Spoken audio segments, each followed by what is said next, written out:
Well, it's official, the hat of warmth has come out. There's a cold northerly wind today. But yeah, up in the top workshop, as you can see, it's there's a few more things in here now. I've been sent a few nice things, so I'll be doing a video getting that all stuff set up. The stairs have dried, haven't taken the shuttering off yet, but will do soon. That's all looking good. Got my air compressor getting set up in the corner. I need to get that all plumbed in, so I've got air everywhere. And but in this video I'm going to be getting the lights and wiring done. I want to start up the lathe, check that starts up off my system okay, and yeah, get all these plug sockets in and all the lights done. So although I'm off grid and I have a 24 volt system which is fed by solar power and hydroelectric power, that gets converted into UK 240 volt single phase. So all of my buildings and everything are all wired exactly as if they are just a normal UK house, or building, or whatever you want to call it. It's normal wiring.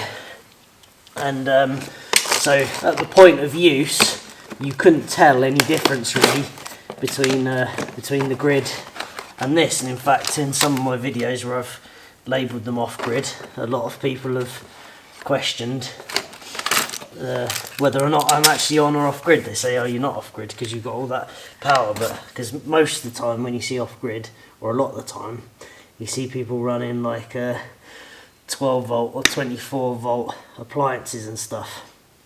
I never wanted to do that because they're really expensive.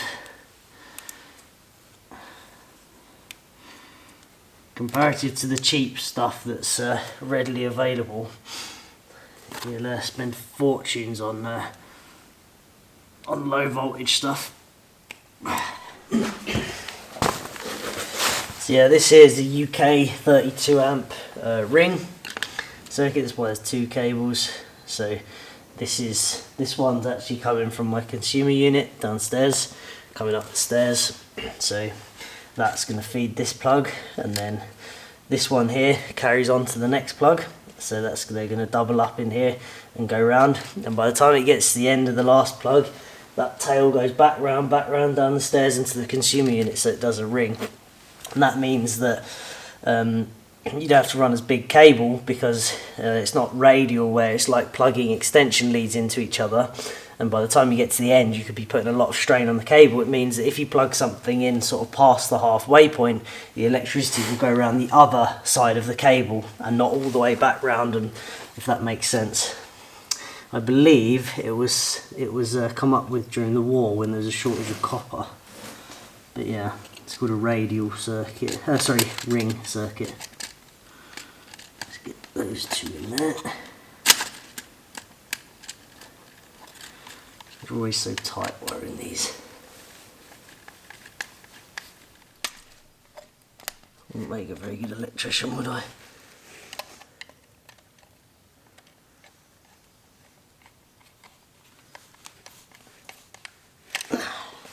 Right, it's just got to get the earths in, and that's one down. That's the other aspect actually of an off-grid system, is you don't have an earth. Normally the earth is provided by the power company. At least goes back there. I mean, sometimes they have separate earths in houses. I think if the earth isn't good enough, it's a bad earth. But I have to have my own earth rods.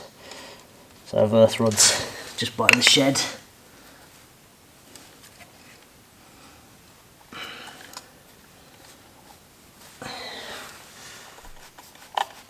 If you're wondering why there's a plug socket so close to the stairs, it's because I didn't run enough cable to get to where I needed to go.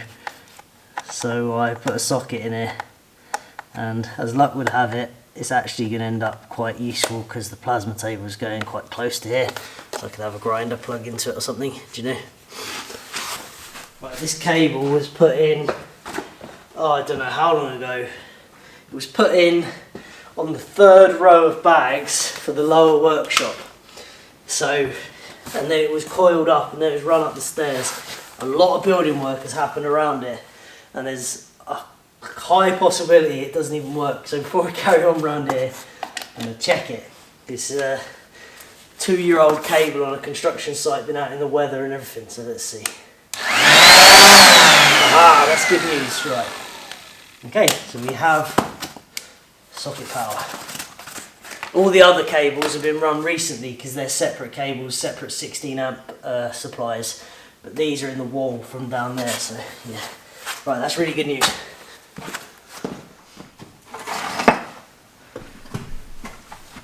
Right, I'm getting the 3-phase done now. So this is the 3-phase, well, was it 4-core cable coming from the converter downstairs, comes up the stairs and into here. So this is it's fed by single phase, which is all earthed and everything via the converter, and then that creates 3-phase using capacitors, and then that ends up here as the feed in, and then each individual tool. So I've got 3 options here for 3 different outlets of 3-phase. So you know, this one would be the lathe. You know, the mill was going to be 3-phase, but it isn't. It's single phase. But yeah, I've got extra positions that I can wire in 3-phase plugs. I've got them already in place, but I don't have anything to put into them at the moment. But we'll wire them up. There we go. Thanks, my dear.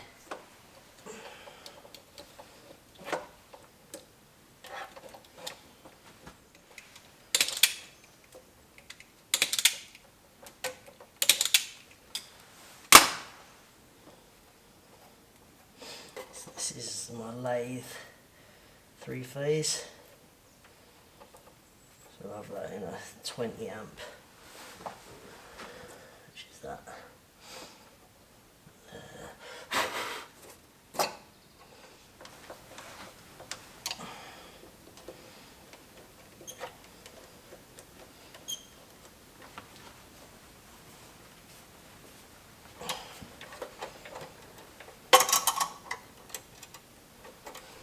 Right, that's my 3-phase wired in. Cables need tidying, but I'm going to test it all first.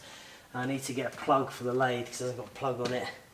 So I'll come back to that. But yeah, finally got a nice day, and I'm going to try and get the lights done today. I've started them, and I've managed to get all of my plugs and everything fitted. So I've got the lathe wired in to 3-phase now. So that is wired in, but it doesn't start, unfortunately. It's just too much power to start it. Can't start it, so I've ordered a soft starter for that.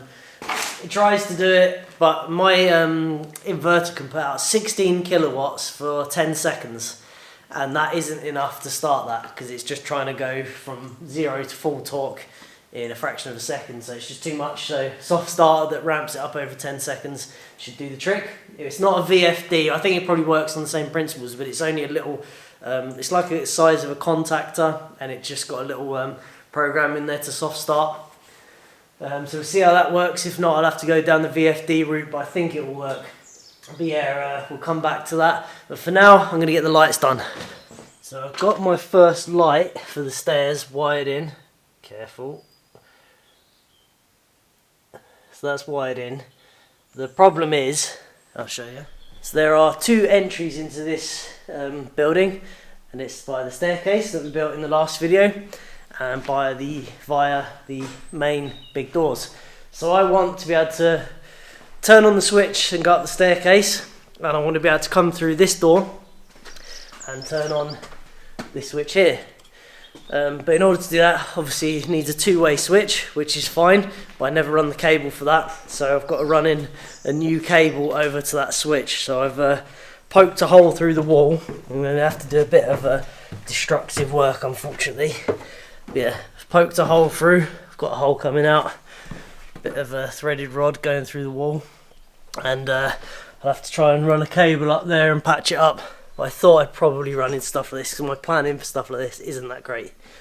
So yeah, that's the first thing, is get that double operated switch working, once that double two-way switch works and I can control this first light from both switches, then everything else is just a daisy chain off that, and it's quite simple.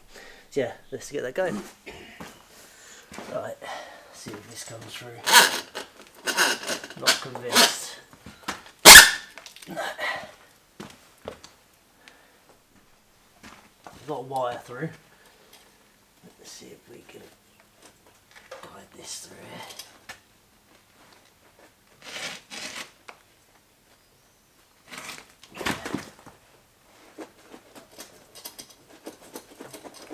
The problem I've got is that the earth is filling in the hole as I open it up, so cable keeps getting caught.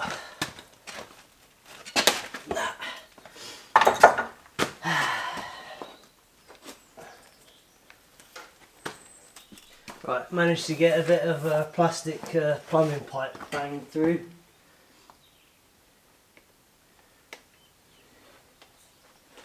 Plastic obviously, just don't have to earth it.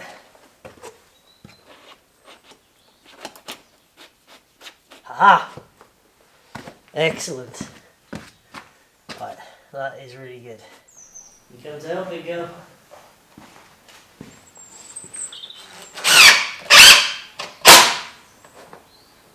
There we go.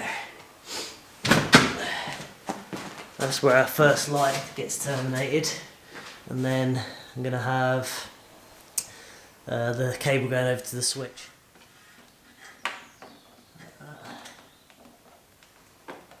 That works. Oh, hang on, forgetting something here. I need a cable out of here to the next light as well, don't I? Right. Right, this is good news. Second light in the string is in and working. With an odd shaped building like this, it is kind of difficult to place lights because stuff's always designed to go in square places. And, there's nothing really in here that's square. I think that looks alright there. Get brighten up this corner when the windows when it's dark outside.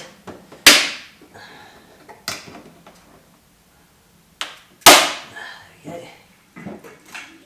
God, it's bright up here.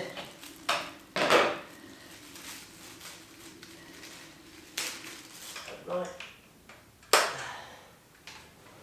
And then there'll be a small 2-foot tube over every machine. Right, let's test that out. So go over to my doorway switch and haha, works a treat. Day's getting on a bit now. So this is the next light in the chain. I've got the one hanging up there. This is the next one in the chain over the mill. I can't wait to get this place cleaned up, and this mill got a bit of splashing on it, a bit of dust on it. I need to get it all cleaned up. I don't want to use it with any grit or anything on it, so I've got a bit of work cleaning it up first. But yeah, it's really nice. I thought someone had put single phase motors on it, but I just had a look in the box in the back, and it's actually got a VFD. I didn't spot it before, so it's actually a 3-phase running on a VFD in there. That's okay.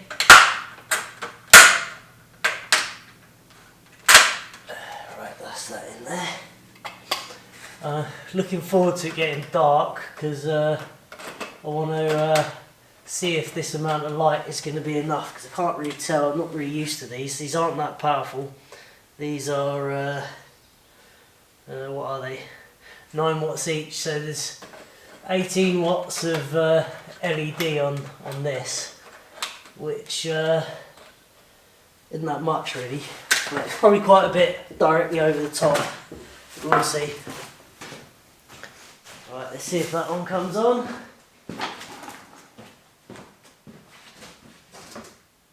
Haha, excellent. Right, that's well good. That does seem like it's quite bright actually, especially with an extra little light there. Yeah, looks quite good. Right, check this out, look. Here, puss. The cat always shows up at the same time every day. Come here. I bet I know what time it is. 4 o'clock is when she comes looking. I haven't looked at the time. Let's see. Ah, a little bit early today. 1:45. Yeah, I know, dinner time. I know, I'm coming. Got to wait 15 minutes. Alright, I'm just about to get this next one along in the string along there. The long one. Trouble is, it's come with one of the tubes is broken annoyingly, but never mind.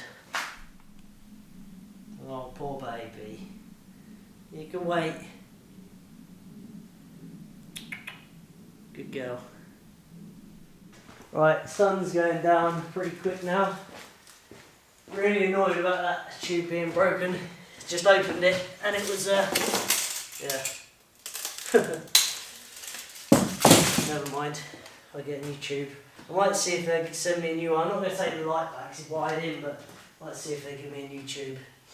Yeah, let's test that other light.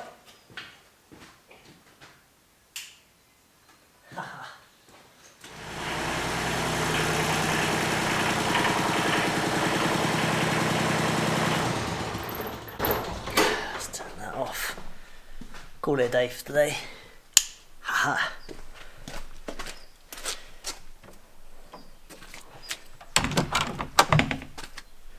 Where's the cat? Must be dinner time. Come on! Come on! There she is. There she is waiting. Come on, dinner. Come on, let's go. Come on.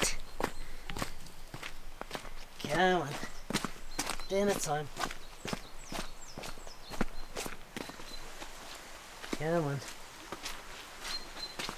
Oh no. Oh, didn't bring the keys. Oh, sorry, big girl, gotta go back. Sorry, big girl, I forgot my keys. Home sweet home. Come on then. Yeah, check this out there. Watch this, she's so cute. Ready? Dinner time. Dinner time, big girl. Dinner time. Biscuits in the afternoon, innit? You wet food in the morning, biscuits in the afternoon. You're a good girl.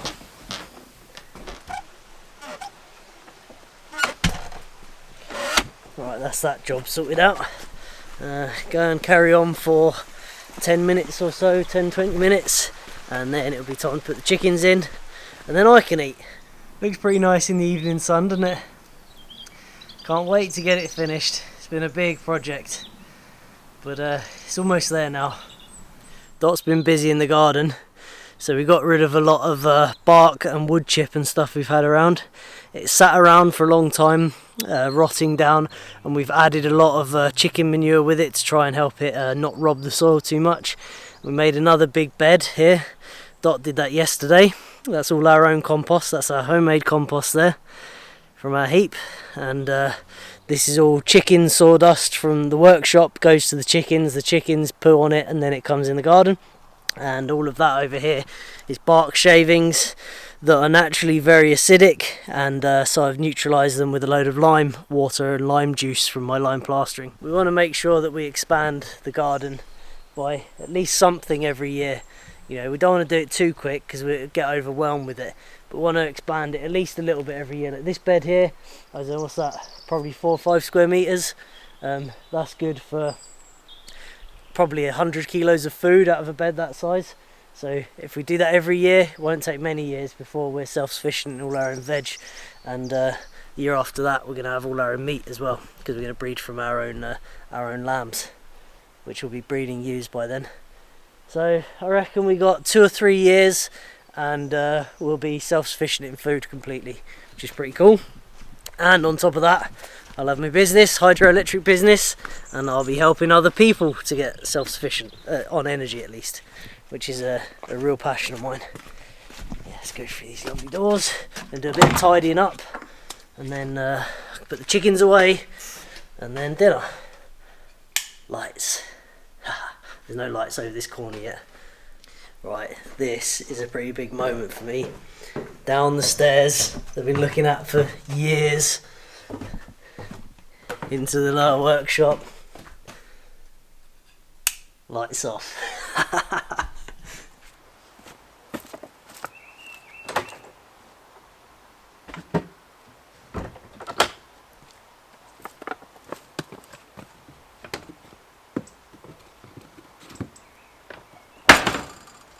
Right, no chickens. Just check them all there. 1, 2, 3, 4, 5. Let's see what the power's doing. We have, can you see that? There we go, 250 watts coming in. It's quite dry at the moment. And the batteries are at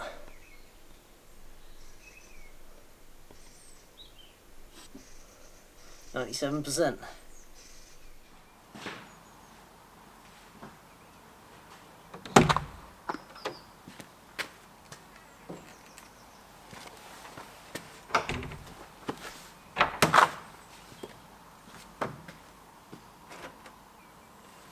Morning everyone.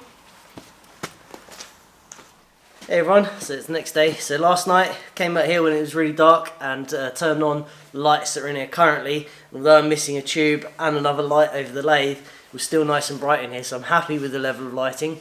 So I'm just going to finish this last light, get a new tube, and that'll be the lighting sorted. My big problem is the amount of dust and grit and stuff in here. I have this lovely plasma table that's sitting there, and it's managed to get a few splatterings of lime on it. And I have my new big lathe there that doesn't want grit on it, and my milling machine that also doesn't want grit on it. So I'm going to get this last light finished, and then I'm going to get all this dust and grit out of here. You might wonder why I got the machines before doing that. It's because of the risk of lockdown or something coming because of the ridiculously high case numbers and stuff that's all in the news. I thought I'm just going to get these machines while I still can, while I can still travel about. So that's why I've got them so early, but it has meant they're sort of in a bit of a dusty environment, so I'm going to get that sorted once I've got these lights done. Right, let's get to work. I just realised I really need to know exactly where this lathe's going in order to get my light placed in the right spot. So let's slide this over a bit. Left it on these pipes so that it will go a little bit at a time. Go on. There we go.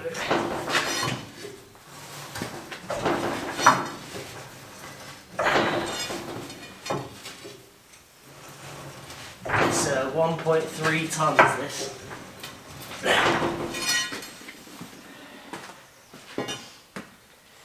With a big enough lever, fairly easy to move.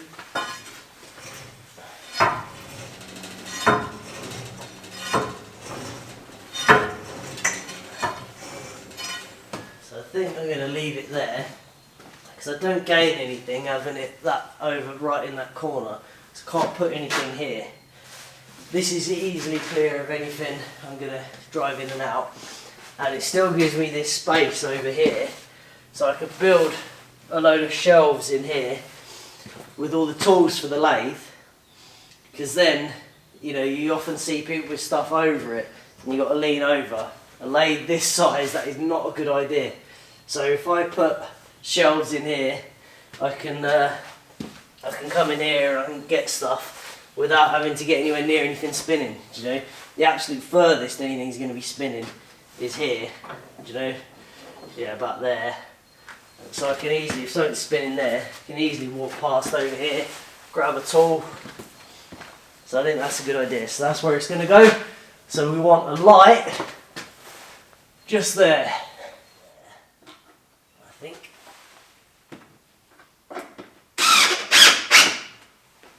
One in. I ran out of conduit for the lathe light, so I just run this, I don't know, it's kind of like flexible conduit stuff.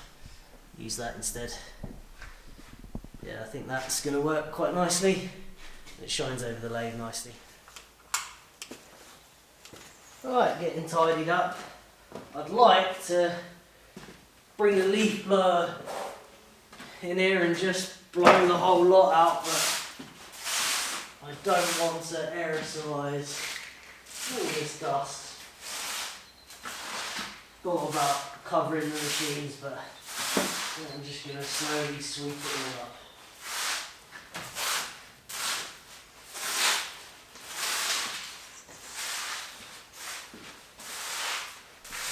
all up. Right, getting tidied up. Just cleaning up everything a little bit.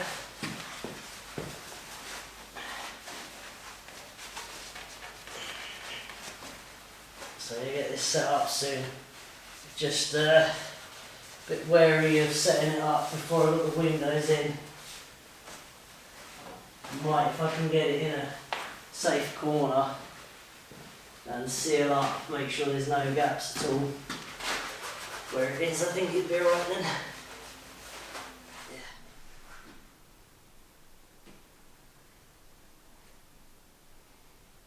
Yeah. Come on, little birdie, you don't want to be in here. Right, it's pretty dark out. Lights on. How cool is that? So I reckon that is some pretty good progress. Really pleased with my choice of lights. Really nice amount of light for working in and really low power consumption. And yeah, I think it looks quite nice in here as well. And everything's lit up pretty well. Lathe over here, looking nice. Plenty of light there, it's not too shadowy, the light. So I'm going to conclude this video. There's a little bird in here flying around and I don't want to disturb it too much. It wants to stay in here for the night, so I'm going to let it. So yeah, that is going to be the end of the video. I hope you enjoyed it and thank you very much for watching.